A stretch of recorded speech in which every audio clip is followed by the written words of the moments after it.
Good afternoon, everybody. How are you all doing today? I'm Bill Merchant, the Deputy Director for Collections, Historian and Curator here at the D&H Canal Historical Society. Oh no. And, oh, darn. Sorry folks, I'd like to be able to see your questions. So we're initiating our Sunday afternoon with our historian.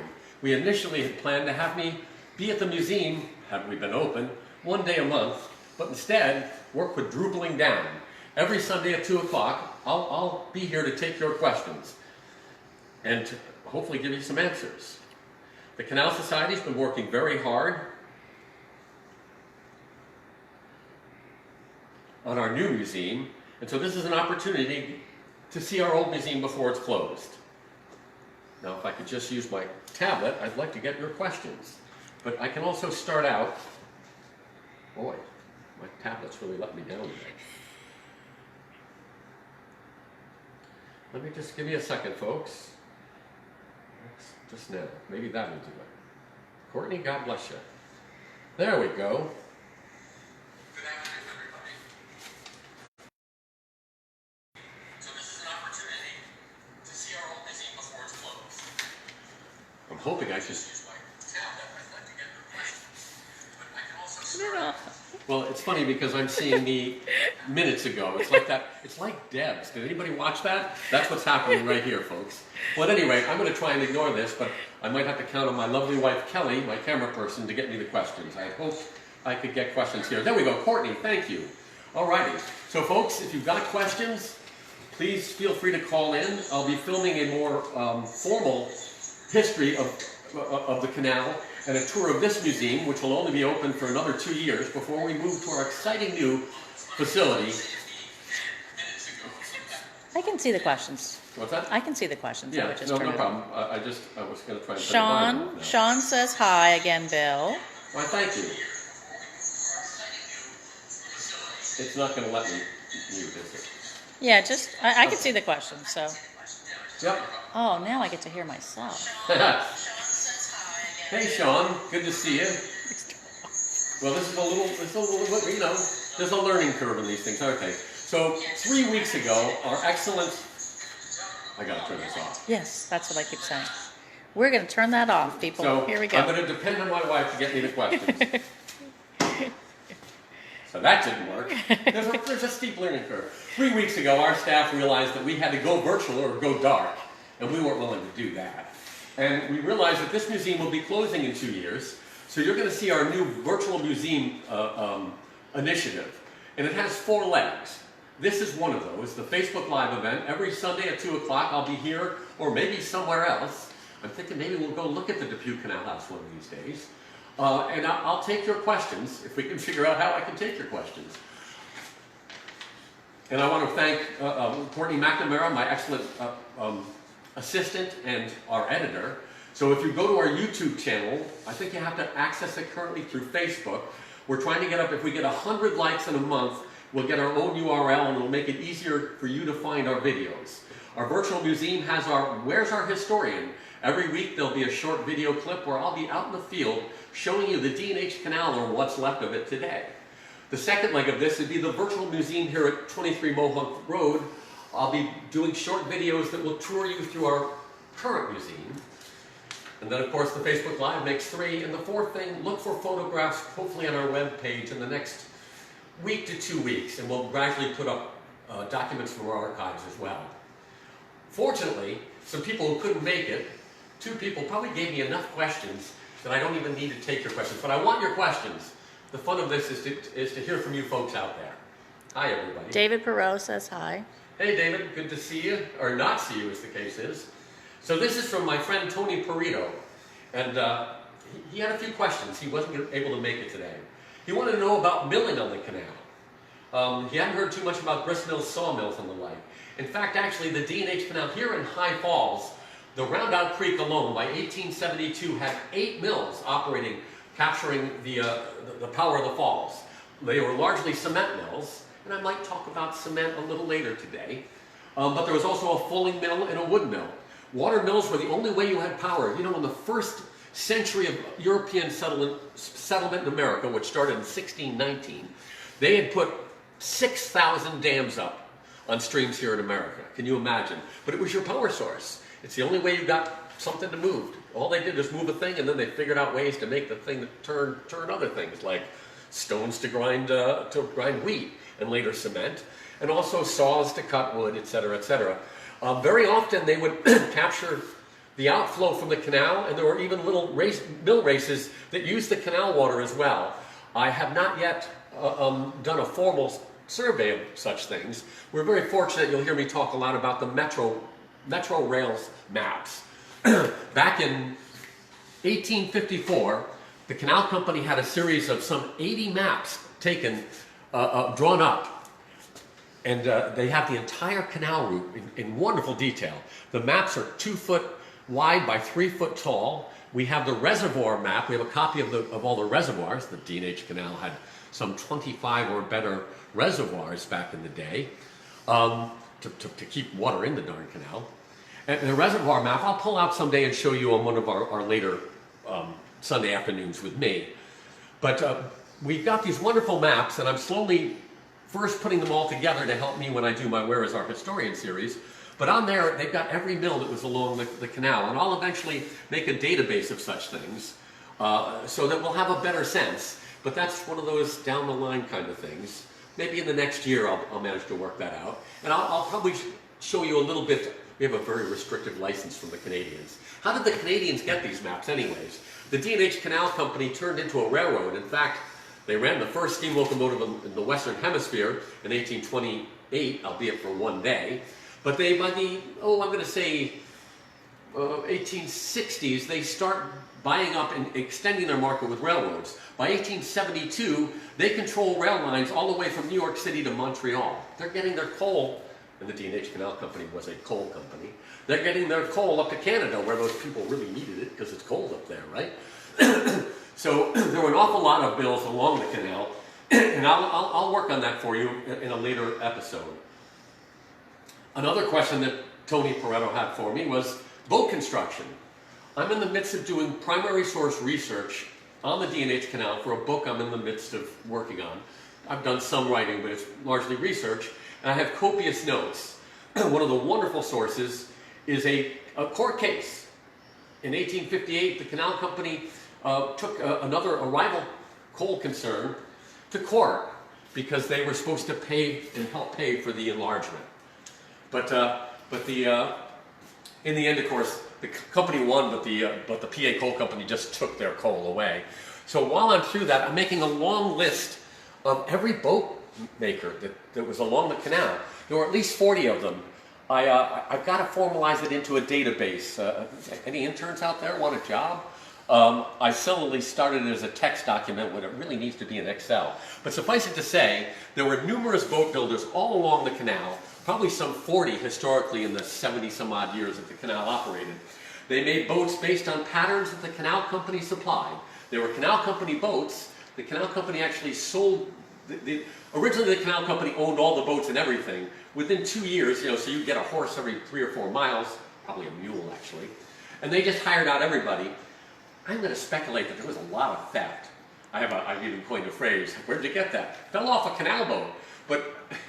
But so the Canal Company by, I'm going to say 1832, changed their system, and they started selling to independent American capitalist contractors their own boat. And what they would do is they'd take a certain amount every trip that you took. It was $10 to $20. It varied historically. It got more as the boats got more expensive. In 1858, a section boat, that was a 2-piece boat, it was designed for the Morris Canal because on the Morris Canal they had an inclined plane, and you couldn't take a 90-foot long boat up this inclined plane, so they made the boat in 2 sections. But those wound up being the cheapest boats you could buy, so people used them on the D&H Canal. One historian even speculated, incorrectly as it winds up, that you could separate the boat at round out and send a load each way. Well, in fact, that was not possible. And I can say definitively there were section boats that ran on the river, but the main reason section boats were prevalent on the D&H in the 1850s was because it was the cheapest boat you could buy, $800. A regular barge was $1,200 at that point in time. And a full riverboat, that's a boat with gunnels about a foot, foot and a half higher, sturdy enough to operate on the Hudson, was another $200 more, $1,400. They didn't sell a lot of those. They really wanted that to happen. They really wanted to see that the canalers would go out. In fact, I'll show you this during their... Originally, the boats were supposed to go out onto the canal, but in fact, they just couldn't navigate that tidal estuary that is the Hudson River. But during their final enlargement, and I've got letters from the chief engineer where he was very concerned. They wanted the boats to be able to go out on the Hudson. And I'll get my camera person here to show you a picture at a point. And the idea was they would save offloading. We're going to come over here because I got all sorts of stuff over here about that. So, if you see here, we've got a little graphic here that says, I don't know if my camera person's tall enough to get this for you folks. It took 3 laborers 8 hours to unload a 25 ton of coal, or basically those early boats were 75 foot long, 9 foot wide, and carried 25 to 30 tons of coal. But that's a lot of work, isn't it? And here we've got Jim Jackson, one of the few colored D&H workers. I've got the names of 2 others. One of the few that we actually have. He's the only one I have a picture of. And he's only one of 3 named canalers that I've found in the primary sources thus far. I will continue. Oh, Robert Powell. Hey, Robert. Good to see you. You figured out that you should do the comments, didn't you, Robert? So the D&H really wanted to save hiring. These guys were called loafers. That's because they sat around waiting for boats to unload. What they wanted to do, and he was very concerned, they were hoping that they could do this. Tows. Till well into the 20th century, you could see tows of up to 100 Erie and D&H canal boats being pulled by steamboats down the Hudson River. And for that, you needed to have a full riverboat. But in one of the very few cases where the canalers actually sort of influenced things, generally speaking, the lowest canalers were just workmen. They worked for what the canal company would pay them. When they struck, very often they were not successful. I'm not sure if there was ever a successful strike on the D&H. Robert, you might know the answer to that. But it's my feeling that, so here it is, you get to round out, you get put onto a tow, I go, oh, a busman's holiday. You know, by the middle of the 19th century, it was very often family groups that ran on these boats. So maybe, you know, you tie up next to some friends, so you'd have this trip down the river, a day or 2 to get to New York, have a little busman's holiday, maybe the wife does a little shopping, maybe you go and you take in a show, I don't know. But the fact is, what you did is you wasted time, and I think most of the canalers probably weren't well enough paid for that little side trip down the Hudson River and back. And so throughout its history, despite the fact that the canal company really wanted these boats to go out in the Hudson, the canalers weren't compliant enough. And so they were forced to just continue loading and unloading their coal at Island Dock in the town of Rondout. And in fact, by the 1890s, they make the cover of Scientific American. Hey, Judy, how are things down that way? Hey, Judy, I got some stuff about some Gumars I found from the PA cold case I've been meaning to send to you. Send me your email, historian@canalmuseum.org. I'll send you some stuff about one of your relatives. Judy Gumar Testa, historian on the board at the Coming Back Mill. I'm going to get this name wrong. What is it? Neversink Area Museum of Technology and Innovation. Did I get it right? At any rate, my good friend Stephen Sky, David, the executive director there, and Judy's on the board down there. That's down in Orange County. They also had a rolling aqueduct like we do. But so boats only lasted 5 to 8 years. And the canal company sold you the boat, they were numbered. When you finally paid it off, if indeed you did, you gave it a name. So we could tell whether you had been a successful captain. You were doing really well if you paid off your boat, because you made another, say, $20 a trip.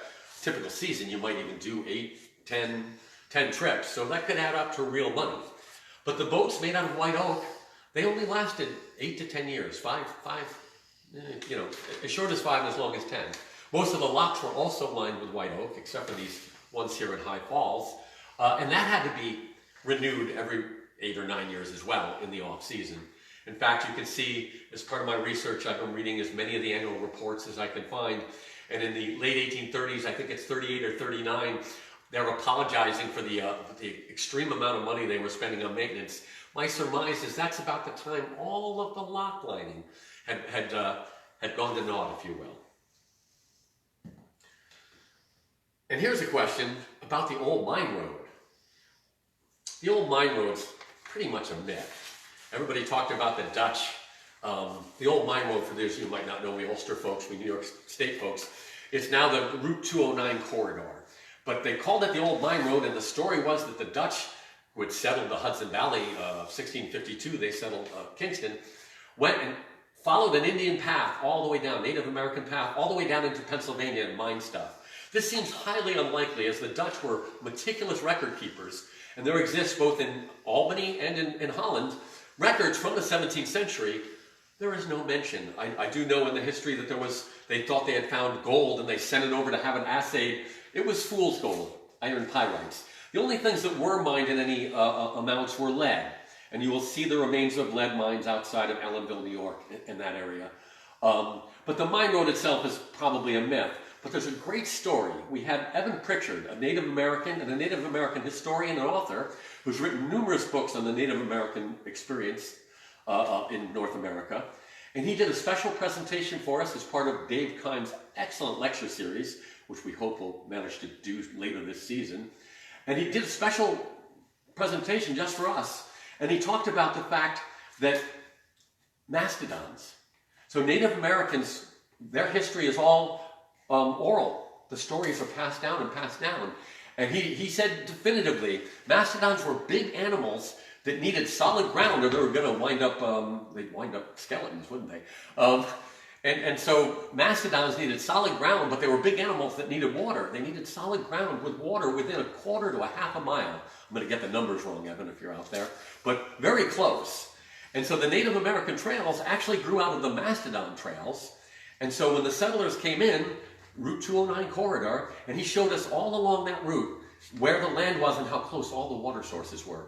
Well, you're building a canal, you need the water sources as well. But I found it fascinating that Native American culture could take this mythical old mine road and take it back much further in time. But a fascinating subject. He wants to know, was it a commercial turnpike-style road? Eventually, it certainly was. Conestoga wagons, I don't know, Tony. This is a little bit outside my area of expertise, but Conestoga wagons were well known for getting settlers to the west. There would certainly be wagons, but whether they were Conestogas is open to question. And actually, probably the road throughout the 19th century wasn't all that traveled on long distance, because you had the canal, didn't you? Between 1828 and 1898, you had a canal all the way from Honesdale. Until 1902, you had the canal from Wurtsboro, New York, until Roundout. And then after that, you had the canal from just east of here in High Falls, running mainly cement, until at least 1916. Most of the books are going to give you an earlier date, but we can say definitively from documents in our archives that the canal was operating in 1916, moving cement, and possibly 1917, and I promise you I'll figure that out someday. And finally, he asks, and I think this is really nice, how can viewers and consumers of the museum's content help? Well, you can give to my birthday fundraiser, $783 thus far. Another 2 weeks it's running. Thank you very much.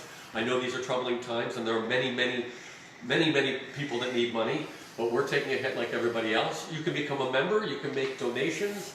We'll probably be having another challenge grant with any luck this year. We had a $100,000 challenge grant a year and a half ago that we successfully raised $100,000. So the Thompson Family Foundation Fund of New York City gave us $100,000. But there you go, Tony. I'm really glad for your questions, and hopefully you'll have some more. But fortunately, not to talk about myself, but for a minute, I'm the Deputy Director for Collections, Historian, and Curator here at the D&H Canal Historical Society. I like to say they pay me in titles. I'm also the President of the Delaware and Hudson Transportation Heritage Council, which is a group of people and museums all along the route of the canal who want to celebrate this great history. Robert Powell down there in Carbondale, the president of and historian at the Carbondale Historical Society. Robert's written a fascinating 25-volume DVD on the Gravity Railroad. We've got a question here, wait. Yes, the logbook. You know, Robert, that's one of those things I really have to get to, that logbook. But you know, any of my DHTHC friends out there that have got those maps, I've been taking them and putting them together because they're much more useful. So I was down on the Town of Acorns Rail Trail. I'm going to go back there later today to shoot a little bit more of the Where's Our Historian series at the Mountain Brook Aqueduct. But I found that that 4-mile stretch was 7 maps, and there I was with my tablet trying to figure out. So I finally started putting them together. So I've taken these maps and made what seem to me logical stretches where you can really figure out. It's really going to help me in the Where Is Our Historian series. But I suggest any of my DHTHC friends, I'd be happy to share this work. It's a little tedious, but it's well worth it. I'm also the Vice President of Ulster County Historical, and I'm on the board and the head of collections and historian for the Century House Historical Society. This big long setup is to thank the president of the Century House Historical Society, Henry Lowengard, who sent me a few more questions. And let's see. Oh, of course, Rosendale Cement. Let's go over this way. What do you say? I'm going to go back a little. I'm going to go before the D&H Canal. I'm going to talk about the Erie Canal for a minute. In 1817, the Erie Canal was initiated in western New York. Great project, changed New York State. Its main thing was to make sure the Canadians, which was the British at the time, didn't get our business. And it wound up being, it was derided at the time, but it never lost money in its main trunk. The very first year that it opened, 1823, 24, all the tolls paid for the debt service. But while they were digging that, there was a man by the name of Candace White, who was one of their engineers. We didn't have schools of civil engineering yet in America. West Point opened under President Jefferson in 1802, but it was really for military civil engineering. Rensselaer Polytechnic, my dad's alma mater up in Rensselaer, New York, opened in 1823. But in fact, the very first civil engineering degree in America was issued by Union College in Schenectady in 1844. So if you were going to learn canal engineering, you had to study informally. Many of the great canal engineers learned on the Erie Canal. And some of them would go to Europe where they had canals, where that technology was a little more mature, quicker than here than in America. Candace White had gone to England, was there to study canals, but he also learned about cement making. He came back, and in Chenango, New York, he discovers a dolomitic limestone, a kind of limestone that just happens to have the right mixtures of silica and clay and various magnesium, maybe, I don't know, that when you heat it properly, that it calcines, which means that it changes chemically. It also becomes more friable. It means that you can grind it up into a fine dust. And it makes the finest natural cement, what they call hydraulic cement. It's cement that sets underwater. Very handy thing to have if you're building a canal. Candace White patents the process that he figures out, but everybody violates. There's no way to enforce that patent. The state of New York gave Candace White $10,000. Now that's a lot of money. I haven't done the math, but that's an awful lot of money in the 18 teens. So the D&H Canal Company, they were just going to get their cement that they needed for their locks and such, for the stone aqueduct here in High Falls, for instance. Making my poor camera person. Thank you, Kelly, my lovely wife, very talented, great photographer. Here we've got it. They needed to cement these sorts of things together, but the canal company was really smart. They had a geologist along with their construction crews. And so in their very first annual report issued in March of 1826 for the year 1825, they sort of proudly proclaimed that natural cement was discovered in High Falls by a geologist hired by that company. You'll hear the guy by the name of Bruce. That's spurious. I haven't chased it down. My understanding is that's not based on any primary source. A lot of people say James McEntee. I have a somewhat complicated but kind of interesting proof that that absolutely wasn't true. It was an unnamed geologist, but it was really the D&H Canal Company, smart capitalists looking for any opportunity they have to make money while they're building their canal to market their coal. So natural cement was discovered right here in High Falls. And there were then, here we've got right here, 34 cement works in Ulster County. And here is another 12 that were not incorporated. So you had an awful lot of that activity. And you'll see all along this area, you'll see these A lot of people think they're lime kilns, and in fact they are lime kilns, but they're lime kilns for natural cement. And over here, the Lawrenceville Cement Works. Private property, but I was there at the behest of a New York State highway engineer taking some pictures, and I've shot a little bit of video. Where is our historian? Oh, nice. Chester's dad attended Union College as a civil engineer. There you go. And Judy is pointing out that the Minisink Valley Historical Society, which has got all of Russell Farnham Lord's correspondence, I'm overdue to get down there and get pictures of those and read those, Judy. But Lawrenceville Cement Works, I'll be doing, in the next couple weeks, watch our Where's Our Historian? Because I will be at the site of their kilns and talk a little bit about it. And another thing I wanted to talk about, where there was cement, there were coopers. The art of coopering just fascinates me. Shout out to John Cox, a modern day cooper right here in High Falls, a friend of mine, and he's making barrels. So a cooper, he doesn't just make barrels. Coopering is the art of making a round wooden box. It's a little bit of some math and stuff to figure out how to shape those darn things. But Hoffman cement on the list, Judy? I'll take a look for you. Coopers made any sort of. Yep, Hoffman's number 8 in the list there, Judy. And I appreciate your questions, please. I'll try and get to them as we go. My camera person has to do double duty here. So, coopers made, in early American history, was very important. Ships never set out without a cooper on board to make barrels for whatever it is they might have found to bring back. But coopers made your milk pails, they made your wash tubs, they made your sap buckets, they made your firkins for your butter, they made your, I'm going to forget the names of the other ones, won't I? But coopers were really important because that's how you moved your cement. And I used to think that, so you had 2 different kinds of coopers. There's white coopers and black coopers, wet coopers and dry coopers. They're synonymous, and I'll probably get that wrong. Somebody will correct me, but I'll bet you, if I know my audience. And I used to think that cement barrels had to be made by wet coopers. So a wet cooper makes a barrel that will hold liquid. So you had your apple cider, you had your brandy, your beer, your ales. A wet cooper had to make those, your whiskeys. Whiskey, fascinating. Whiskey was a way for far-flung farmers to take their crop of wheat and turn it into something that they could get to market if they were far away from a market. But you needed barrels for all of that. But I was wrong. Cement barrels were dry coopers. Dry coopers would make barrels that you might put nails or something in. They would paper line these barrels. But it was a huge industry.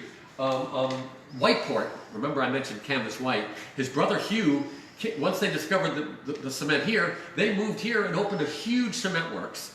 The town was named Whiteport. Canvas died in they moved here in 1833, I think it is, thereabouts. Canvas dies pretty quickly, but his brother Hugh continues running it. He sells out to the Newark Lime and Cement Company, I believe it is, in 1852. But at their peak, that place was making 1,000 barrels of cement and 800 barrels a day.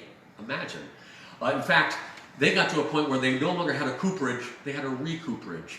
I imagine it was like Charles Chips or milk bottles. You sent your barrels back and they remade them. Huge industry.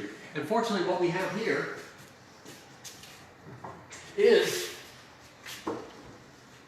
the kind of barrel you'd see in the 19th century. Metal barrel hoops weren't invented until the turn of the 20th century.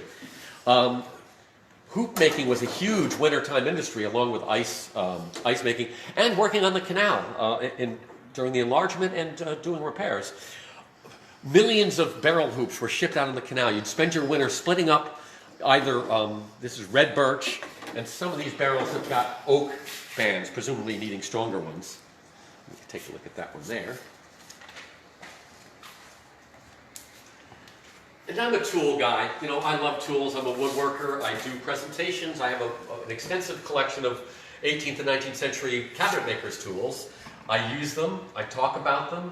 I've done presentations. I curated the wonderful tool room at the Beer House Museum of the Ulster County Historical Society.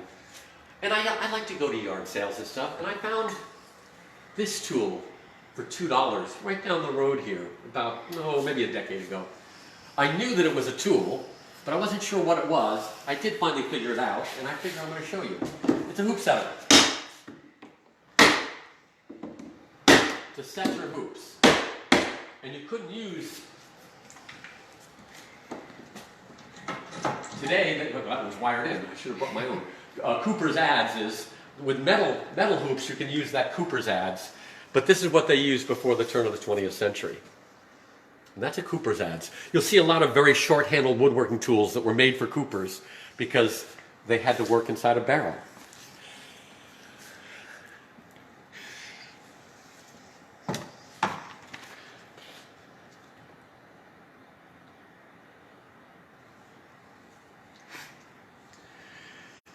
Let's see now. Another question. What happened with the cement? Well, that's an interesting enough story. The Canal Company had been buying up railroads throughout the 19th century. As I said, by 1872, they control all the rail lines between New York and Montreal. By 1898, after a lot of speculation, they close their canal and they sell what cost 1.5, actually I think it wound up being more than that, like 1.8 million total to construct, over $2 million to enlarge. They sell the entire thing to Samuel Kirkendall for $10,000. Samuel Kirkendall was Thomas Cornell's son-in-law and heir. Thomas Cornell sat on the board of the D&H in the latter period. It said that he owned the Hudson River. He controlled a lot of the boats and the boat traffic on the Hudson River. Kirkendall decided he was going to become the big cement guy, and he started buying up all the cement plants in the Rosendale area. He bought out the canal. He operated it from Wurtsboro to New York, to Roundout until about 1901. I always at this point stop and say the Napanock Correctional Facility, at the time a reformatory. Both of those are kind of double-speak, really. Correctional, reform, we should be so good. But that particular facility, all those materials were moved from the Hudson River to Napanock, and that facility opened in 1901, 1902. Then Kirkendall, and there was speculation in the New York Times that he had bought it for the railroads. He sells part of the line to the New York O&W, who extends their 1872 railway up to Kingston by about 1902, 1903. But he continues operating the canal from east of High Falls here, all the way out to Roundout, just for the cement companies, until 1916. And so that's sort of the history of, there was the major cement producer went out of business in 1917, and that's probably why the canal finally closed its final stretch. And now, the final question I've got to field from my pre-questions. We have any there? I'm going to bring you way over here, another corner of the museum. Hey.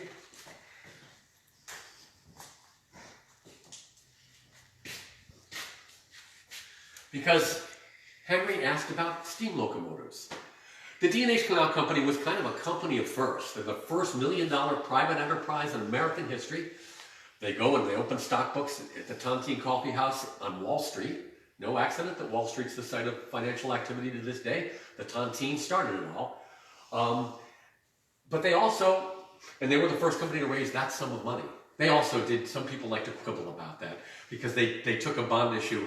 They took the final year of construction, they hadn't done anything in Pennsylvania, and they got a $500,000 bond issue from the state of New York and promptly spent it to complete the canal in Pennsylvania.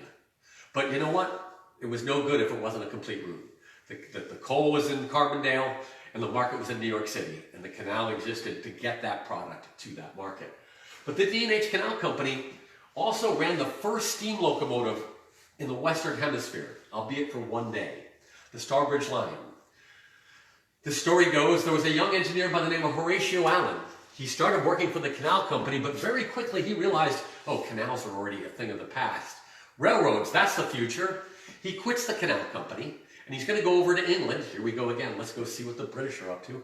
He goes over to England to see what this whole locomotive thing is all about. While he's there, the Canal Company has him purchase some of this. Well, maybe not this piece. Thank you, Dr. Powell, for this donation. This is a piece of the strapping. Railroads were in their infancy. And they didn't have the I-rail track you and I know. I'm not sure the exact date those were invented.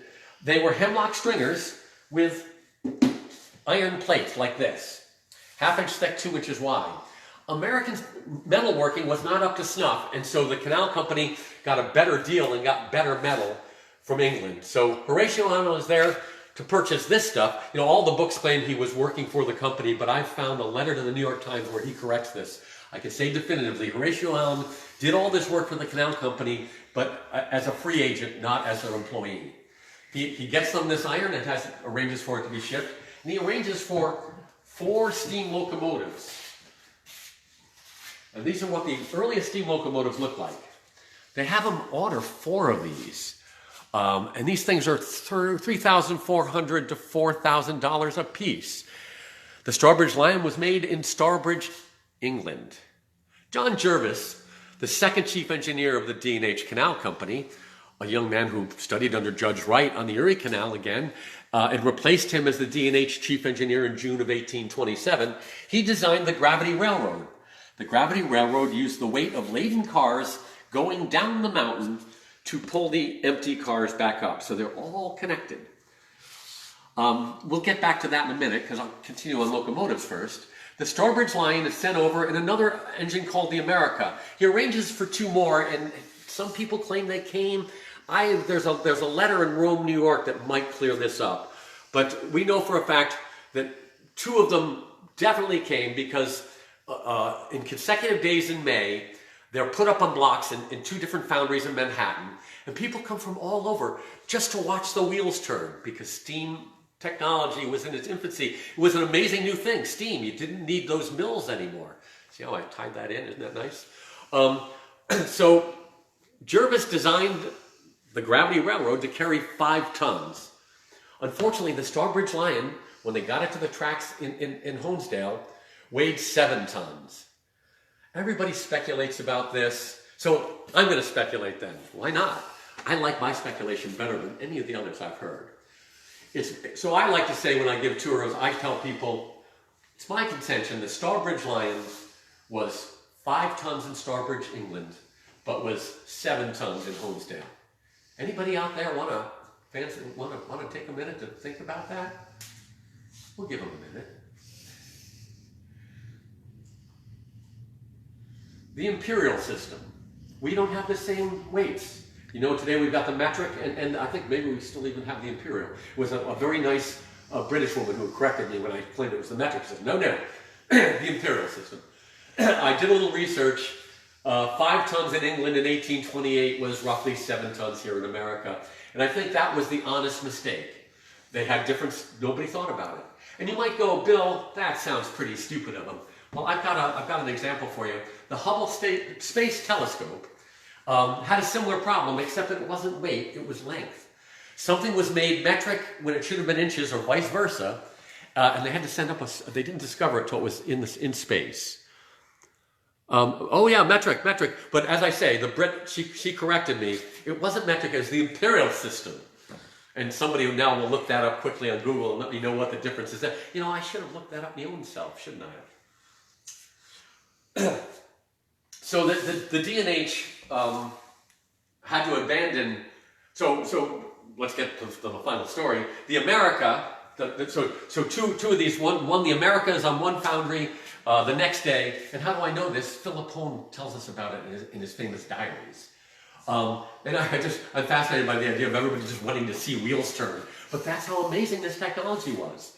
And why did the America explode? At this point, when I do tours, I always like to point out there are lots of things that we all take for granted that we think are so obvious, but actually aren't. Somebody had to invent them. In this case, I'm referring to the pressure relief valve. Steam engines were exploding promiscuously in the early steam era because nobody had a mechanism to prevent that from happening. In fact, on the Hudson River boat in the early era, they actually had what they called safety barges. A safety barge was this beautiful barge with no motive power. It would have mahogany bars and nice walls, and you could, for passengers. And they would pull it behind the steamboat, so if anything hit the fan up in the steamboat, you were safe in the safety barge. It's not until the 1850s till some genius goes, gee, if you put a valve here, when the pressure gets too high, it won't turn to shrapnel. But they lose the America, $3,700 to $4,000, boom, like that, just explodes. And that's why I wonder if the other 2 engines ever made it to America. And it's amazing you can still parse that stuff, especially with the internet. We historians have more resources than ever. But while we're on the subject of the gravity railroad, since I mentioned, so John Jervis, he designed the gravity. All those cars had to be connected, so he was using iron chain. But there was a problem with the iron chain. Each car had 4 tons of coal in them, and there were long, long tows of cars. So you had many, many, many tons of coal. And when the chain broke, it was kind of dangerous. And in fact, there were deaths along the gravity, and Robert could speak to this more, Dr. Powell. So the D&H company was forced to switch over to hemp rope. In their 1830, I think it is, annual report, there's $4,000 that's been allocated for hemp rope on the gravity. The D&H Canal was originally conceived of by the Wirtz brothers, who were good Philadelphia Quakers. Being good Quakers, the D&H Canal had the distinction of closing down on Sundays. Well, towards the end of the season, they stayed open every day because you did not want your boat to get frozen in. But for the most part, they honored the Sabbath. And so on the gravity, this meant that every Saturday night, crews had to go out and take all the hemp rope down and then put it back out Monday mornings. Well, this isn't going to be good, is it? So there's got to be a better way. And there was. So around 1840 or so, 1840, there was a German immigrant, and if you step this way, we'll get a look at him, John Augustus Roebling. John Roebling studied engineering in Germany and moved to America. Initially, he moved to be a farmer with a bunch of fellow townsmen from the same part of Germany. Germany at that point in time was like a gazillion little city-states. Germany doesn't unite until 1872, the Germanies. He comes here, he's going to be a sheep farmer, but that doesn't pan out. But while he was studying civil engineering in Germany, people talked about making rope out of wire.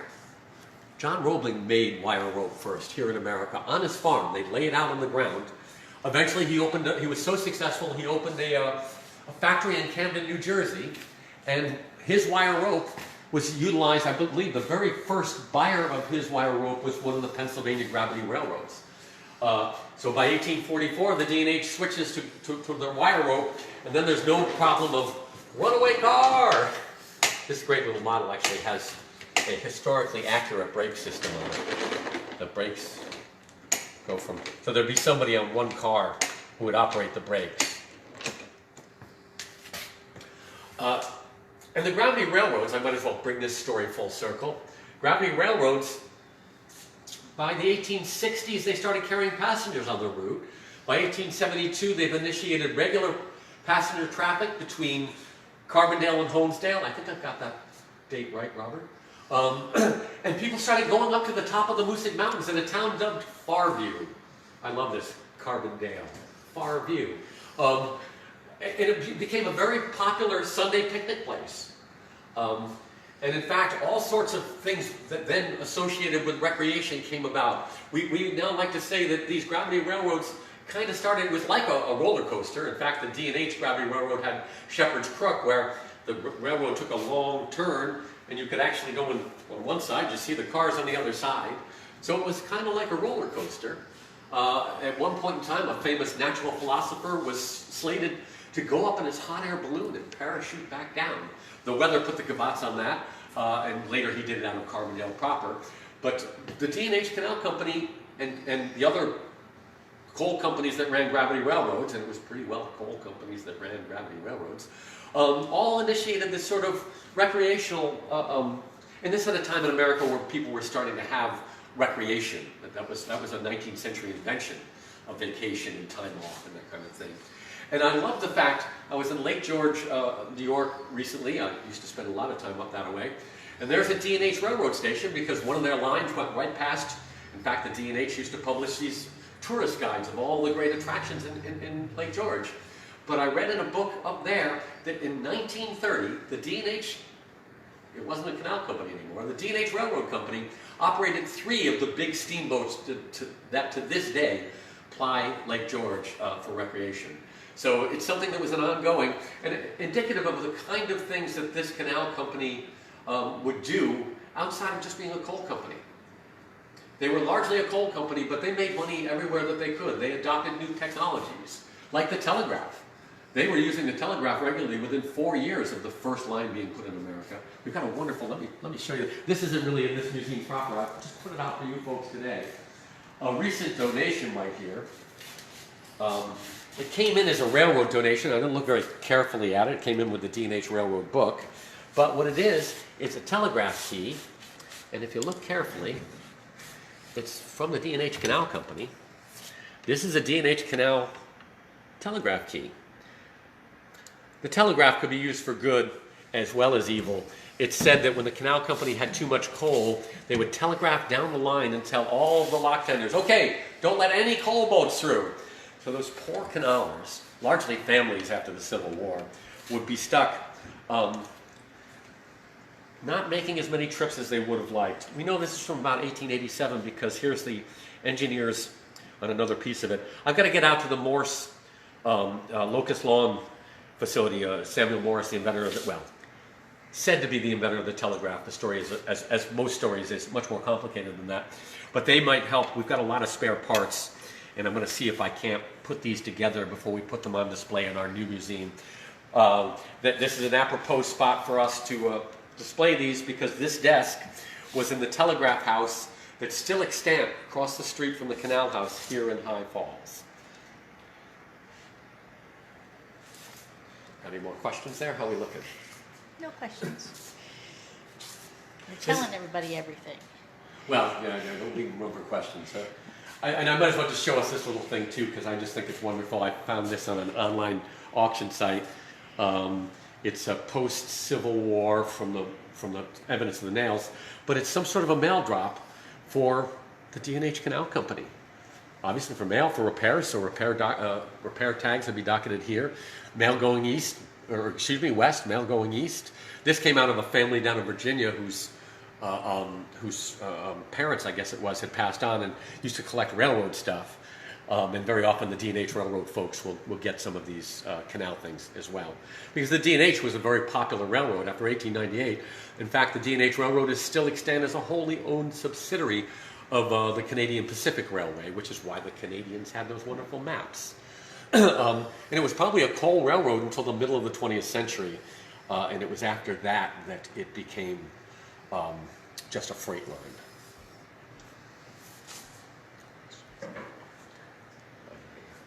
So, Mail drop at Huguenot? well, it's anybody's guess. Is that Judy, perhaps? Or? Yes. Yes. How do I know? Right? It's great to see my friends when I can't see. Well, I can't see my friends, but you get to see me. You know, we don't know, Judy, because it came with no provenance, and this is the problem with private collectors sometimes. We see somewhere, and it's really hard to see, there's a later edition of a number 76.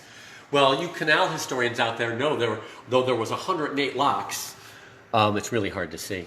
Though there was 108 locks, there was no lock 76. That's because they started numbering the locks at Eddyville. The Eddyville lock is lock number 1, and numbered them all the way down to the Roebling Aqueduct. And then they started numbering them again, renumbering, started number 1 in Honesdale. So all the Pennsylvania locks have a series of numbers, and all the New York locks have got a series of numbers. Suffice it to say, there was no number 76. So that's something I'll have to figure out in my spare time. We're going to continue this virtual museum. In fact, when all of this craziness dies down, whenever that is, we will continue our virtual museum. Hell, we probably should have started it years ago. But certainly we saw the opportunity. I'm proud of the staff, especially Courtney McNamara, who's doing all of the editing of the asynchronous YouTube videos that we're putting up. Look for the first installment of the formal tour of this museum. We figure we want to document this museum because it should be gone in 2 years if we're successful enough. We're on a 2-year plan, and if this doesn't monkey with our fundraising too much, we would like to be opening in 2 years. So we have our Where is Our Historian? We've released the first episode on Monday or Tuesday. We've got a new episode that will go out tomorrow or the next day. Look for the 23 Mohawk Virtual Museum Tour. We'll also be up on our YouTube channel. If 100 of you could please go and like us, we'll get our own URL, and that way we'll have everything in one spot for everybody. And then I'll be doing this every Sunday at 2 o'clock. You can join me, and these videos live up on our Facebook page, and eventually will be linked on our webpage, canalmuseum.org. If you like what you hear, if you want to support our mission, please become a member. Donate if you can. You can reach us at canalmuseum.org on the internet, and you can see me here every Sunday. So thank you very much for joining me. Feel free to email questions, those of you who can't make it or who catch this later in the week. And I look forward to seeing you all next week.